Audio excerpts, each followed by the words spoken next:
Hi, good evening. I'd like to welcome you to Palm Praise 2. And peace and blessings be upon you and your family this evening. Now, I certainly hope that you have had a wonderful day. For this evening, we are certainly going to get right back into No Man Can A-Hinder Me. Right now, we are on chapter number 32 here on Poem Praise 2. Now, the title of this chapter is Angry Neighbors. And it goes like this.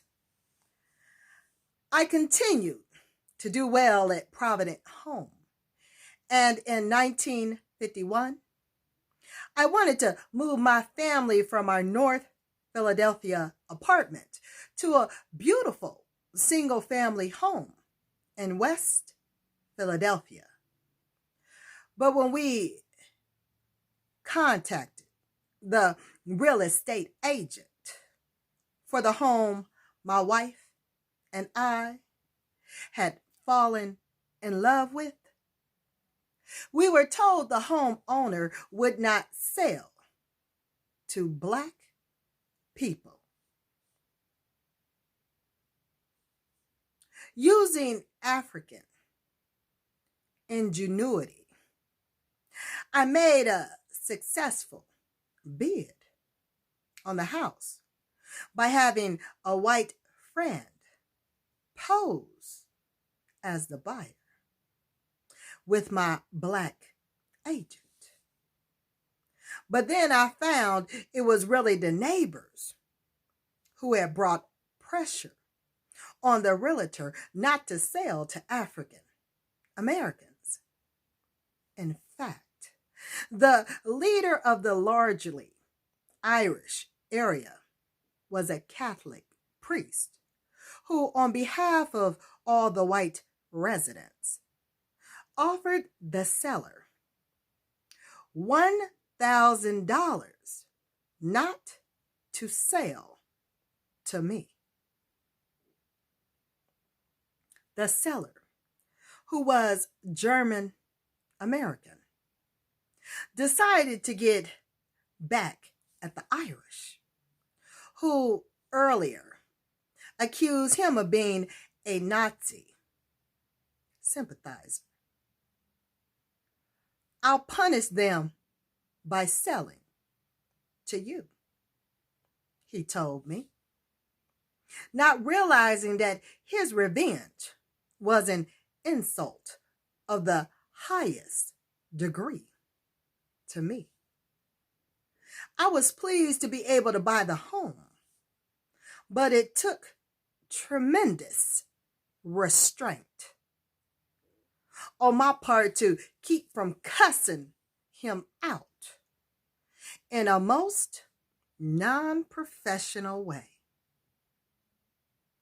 I started to receive threats and insults even before I could move into my new home. My home was in the middle of the block, and as a sign of disrespect, white families up and down the block deliberately turned their porch furniture away from my home's location. Whites glared at us with obvious hostility if we chanced to glance their way. Finally, I decided enough was enough. No more Mr. Nice Negro. I wrapped a broom in a brown paper so it looked like a rifle in its case, put on my Army uniform, and sat on my porch with my rifle across my knees, waving my rifle menacingly. I announced in a booming voice, I was a sharp shooter in the Army, and I volunteered to fight for your freedom. Now it's time to fight for mine. Anyone who puts a foot on my pavement will get a bullet between the eyes. I couldn't hide the smile on my face for weeks as I saw white folks timidly stepping into the street before warily approaching my house. Now, comfortably settled in the new home, I pondered the next career move.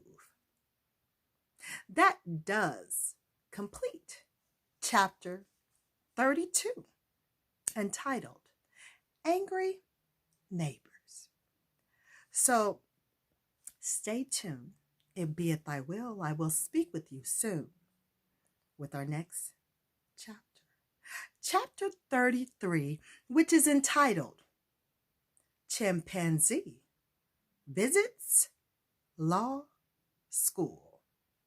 So be well, take care, and until next time, later, y'all.